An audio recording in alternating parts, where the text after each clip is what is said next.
अस्सलाम वालेकुम व्यूवर्स। आज मैं बनाने जा रही हूँ नॉन वेज चटनी।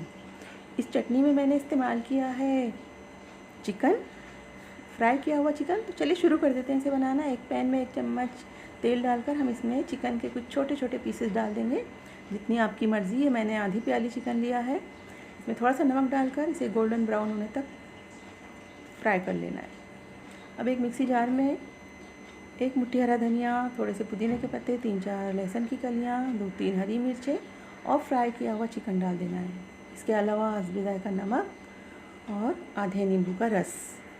इसे डालकर हम इसे मोटा दरदरा पीस लेंगे। याद रखिए इसे ज़्यादा बारीक नहीं पीसना है और इसमें पानी भी नहीं डालना है। बहुत ही अच्छी चटनी बनेगी और इसे आप खिचड़ी के साथ, दाल चावल के साथ, रोटी के साथ, सब्ज़ी के साथ खा सकते हैं। तो ये वीडियो आपको कैसी लगी ज़रूर बताइए और मेरे चैनल को सब्सक्राइब कीजिए, लाइक कीजिए, शेयर कीजिए। Thank you.